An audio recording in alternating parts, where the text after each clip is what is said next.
My name is Keith. I'm a 26-year-old comic book artist. Currently, without a steady job, I'm getting by on small gigs. That I can make ends meet at all is thanks to Sarah, who is my wife and very reliable.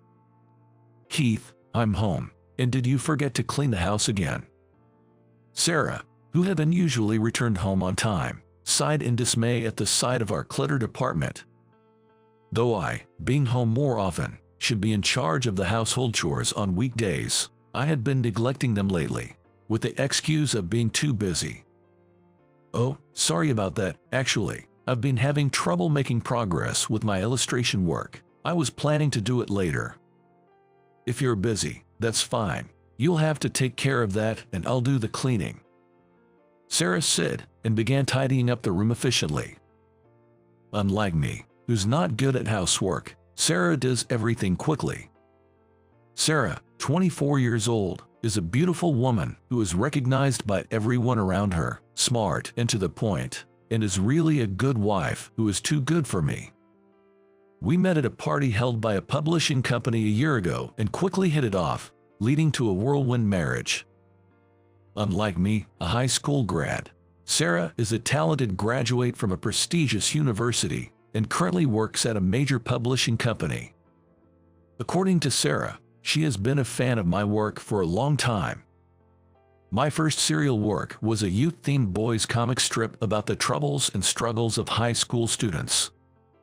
Though I'm not doing well now, I was once a promising young comic artist, and my debut work was quite popular. However, I lost in the competitive world of comic serializations, and my series was cancelled 2 years after its debut. Keith, I'm sure you can create another wonderful piece. Sarah always encouraged me, and I strongly wish to do so. But, having faced continuous rejections from comic awards over the year, my morale was significantly down. Despite feeling this wasn't right, Sarah's stable job at a big corporation made me somewhat complacent. And such complacency eventually started straining our relationship. Keith, you haven't cleaned again. Sarah came home from a company social gathering and opened her mouth with a tired look on her face when she saw the living room. That day, I had been drinking away my sorrows since noon, having been rejected from a newcomers award I had put my hopes into. I felt pathetic, but even more so, I had no motivation to do chores that day. Drunk from heavy drinking, I blurted out, "Come on, you must be drunk and tired, too. Let's get some sleep now and clean up tomorrow. I'll take care of it tomorrow for sure." How many times am I supposed to believe that line? Seeing Sarah's face, I sobered up instantly. Tears were streaming down her face, a look of utter sadness. My wife's tears hit me hard. Sarah, I'm sorry. I'm tired of it. Even you are tired of me nagging at you, right? That's not true, and well, that's enough. If we keep going like this, we'll just ruin each other. Keith, let's get a divorce. Sarah said, her shoulders trembling, tears welling up in her eyes. At that moment, I truly regretted my actions for the first time. I have been taking her for granted, but she must have reached her limit. I had no right to insist we stay together after all I had done to hurt her. Okay, I understand. And so, we put an end to our one-year marriage. Sarah is still young at 24, brilliant and beautiful. She will surely have many wonderful encounters in the future.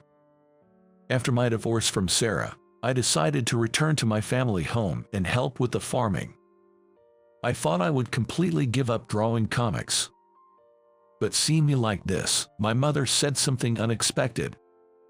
Keith, are you not going to draw comics anymore? I was taken aback by her words. My mother had always been somewhat negative about me drawing comics. She had always insisted I'd get a proper job, and now I wondered what had changed her mind. Well, that's the plan, but why do you ask? Actually, I've read your comics too, after Sarah strongly recommended them to me. Sarah. I never dreamed Sarah's name would come up in this context. Right, Sarah always praised your comics. She told me that she felt a lot of pressure to go to school because her older brother had gone to a very difficult university when she was in high school preparing to go to college. She also said that your comics gave her encouragement and inspiration. Indeed, the characters in my comics often include high school students struggling with exams. At that time, reading your comics not only moved her but also made her want to be involved in creating such works, which motivated her to pursue college with a positive mindset.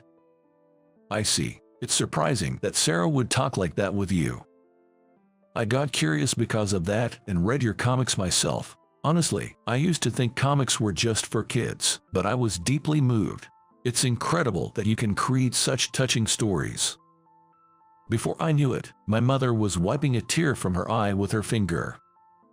Keith, it might be presumptuous of me to say this, but I'm sure Sarah also wishes for you to continue drawing comics, and I, too, want to read more of your works.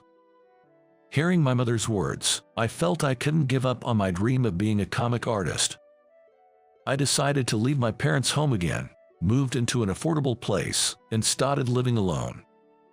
Honestly, it's quite tough to make ends meet even in a rundown apartment with my current income. But I knew I had to push myself to this extent to change. All right, let's get drawing. Patting my cheek to cheer myself up, I sat down at my desk. Without Sarah or my mother around, I had to take care of all the household chores myself. Although I struggled at first, my household chore skills improved significantly with practice. Without anyone else to rely on, I had to do everything myself, and that changed me. What I initially thought of as bothersome chores became enjoyable as I figured out my own ways to do them. How to make delicious and filling meals with cheap ingredients. I began to draw essay comics and regularly post them on social media. My comics received more attention than I expected, so I added episodes about how I was a failure of a man, which led to my wife leaving me, all themed around a divorced man's budget living. Sarah might never see this work, but in a way, it's also an act of repentance towards her. 10 years after starting to live alone, I began to lead a somewhat stable life. Unfortunately, I haven't secured a comic serialization yet, but I've gotten more illustration work, and it seems I can continue living this way. However, an unexpected event happened one day. What? You want to publish my essay comics as a book? I was startled when an unknown number called my phone, but the caller turned out to be the editor-in-chief of a major publishing company. Yes, we saw your work online and thought it was very unique. We saw your phone number on your social media profile, so we decided to contact you. I often received calls for small jobs, but I never dreamed a major company would contact me. We'd like to invite you to our office to discuss a potential contract. Yes, of course. And so, I met with the editor-in-chief, Jason, at the publishing company. Jason was a very pleasant man who offered me a very favorable contract. He planned to publish my social media posts as a book with exclusive bonus pages. Jason's plan was to continue releasing my work on social media and periodically publish books. To have my work published, and even to be able to release subsequent volumes, is incredible. This is truly a dream come true. Jason, thank you so much for everything. I look forward to working with you. Oh, actually, that's the thing. Unfortunately, I will be working on editing another magazine next month. Is that so? I was honestly a bit shocked, as I thought Jason and I could become good business partners. Yes, but don't worry. We've already decided on my successor, who is perfect for this job. Let me introduce to you. Saying that, Jason left the room to call the new editor-in-chief. I wondered who my new editor would be, feeling nervous. To my surprise, standing next to Jason was Sarah. Sarah was also surprised to see me. Sarah, this is Keith, the artist I scouted. You'll be the editor-in-chief starting next month, so I thought it would be better to have a face-to-face meeting first. Judging from the conversation, it seems Sarah is going to be promoted to editor-in-chief next month. Despite the unexpected situation, Sarah extended her hand and greeted me. "Nice to meet you. I'm Sarah and I'll be the editor-in-chief starting next month." "Well, nice to meet you too. I'm Keith, a comic artist. I'll leave you now. If you have a little more time, why don't you two talk for a while? Getting to know each other is very important for the editor-in-chief and the artist." Jason then left the meeting room. Left alone in the room, Sarah and I sat opposite each other, silently and tensely, for a while. Sarah, whom I hadn't seen in 10 years, looked exactly the same. No, she had become even more beautiful and appealing than before. While I was admiring Sarah, she was the first to break the silence. "It's surprising, isn't it, to meet like this? I never imagined I would meet you in this way, either. Actually, I was headhunted by this company 5 years ago. I felt that I wasn't quite fitting in with my previous publishing company, so the timing was perfect." "That's amazing, especially to become an editor-in-chief at your age." "Thank you. I'm still inexperienced, but I'll do my best. I am happy to be able to work with you." "Also my pleasure to work with you." Then we shook hands again. It seems I might be able to build a good professional relationship with Sarah. I was relieved, thinking I have completely fallen out of favor with her. Also, this is something I should keep to myself, but I felt somewhat relieved to see she was still using her maiden name and there was no ring on her left ring finger. Sarah was modest about herself, but she was truly a competent career woman. Thanks to Sarah's precise advice, I was able to create even better works, and my comic posts on social media steadily gained more readers. Jason was so supportive that he frequently gave Sarah advice about her work, beyond his responsibility. And Sarah gladly took his advice, saying, "Thanks for the advice I can use in the future." This kind of humble attitude has probably led her to further growth. Jason, too, must have a strong expectation for his junior, Sarah, which is why he takes such good care of her. One day, Jason shared something with me. "Sarah has quite a good eye for judging artists. Actually, I heard about you from Sarah." "Really?" "Sarah was checking your posts every day and recommended them to me. That's why I strongly felt I wanted her to be your editor-in-chief after me. Though Sarah herself didn't expect to end up being your editor." With a smile from Jason, I felt a warm sensation in my heart. Even after our divorce, Sarah had been regularly reading my works on social media. It was Sarah's recommendation that led to my direct contract with the publishing company. I couldn't thank Sarah enough. Along with my genuine appreciation, I noticed once again that I still had feelings for Sarah. Of course, she ended up divorcing me because I was such a loser, so it wouldn't be easy to mend our relationship. But I hoped that by creating good works, I could at least earn her recognition as a comics artist. I had decided to let go of my feelings for her, but then an unexpected situation occurred.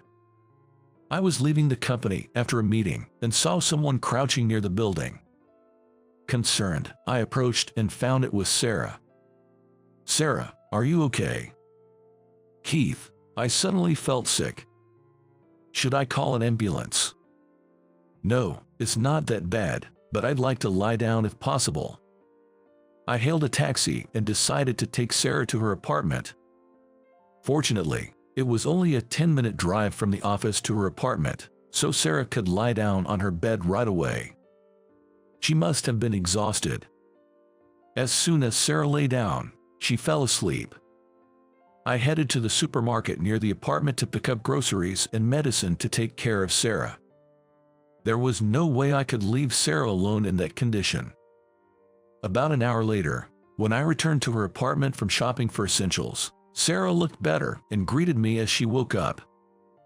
"Keith, I'm sorry for the trouble. You went shopping for me, didn't you? Please, take this money and head home soon. I just have a slight cold, so there's no need to worry." "Oh, no problem. You've been asleep since you got home, Sarah. You should eat something. I'll prepare it, so just wait here." While Sarah waited at the table, I started cleaning the kitchen. True to Sarah's meticulous nature, the apartment was clean overall, but I found a few dishes left unwashed in the kitchen. Seeing me wash the dishes and efficiently prepare the meal, Sarah seemed surprised. "Wait, Keith, when did you learn to do this?" Sarah said that, widening her eyes and staring intently at me. She probably knows me only as the person who struggled with household chores during our marriage, which makes her even more surprised. "You haven't seen anything yet." Saying that, I showed off my proud skills to Sarah. Ta-da! This is my special soup that I even featured in my essay. I served the soup and Sarah ate it with pleasure. "This is really delicious." Seeing Sarah happy made me feel a happiness I had never known before. Though I used to think of chores as a nuisance, making someone special happy like this felt like a joy to me. After finishing the soup, Sarah turned to me and said, "Keith, you've really changed. Just like you wrote in your essay, you've really put in the effort." Well, I was too complacent before, but knowing that you read my essay made me very happy. "Yes, Keith, I've never forgotten about you, not even for a day." I might not have the right to say this, but I still love you, Sarah. If possible, I want to share my life with you again. Keith, I believe that with you as you are now, we can have a happy marriage. Saying this, Sarah moved closer to me. I never imagined that after 10 years, she would return to my arms. Grateful for this miracle, I cherished the moment and held Sarah gently. I was determined not to repeat the mistakes of the past. It was a special night when I resolved to love her wholeheartedly. 6 months later, we remarried and re-registered our marriage. Now, as a couple and as an editor and comic artist, we have a great relationship. We are currently working together on a plan to revive my debut work for a new serialization. Let's make it even better this time, taking into account what went wrong when it was cancelled before. I'll definitely do my best. Just like in life, any story can start over again if the author is willing. Just as the relationship between me and Sarah has become more connected than before, that youth story that once moved Sarah will also move people even more.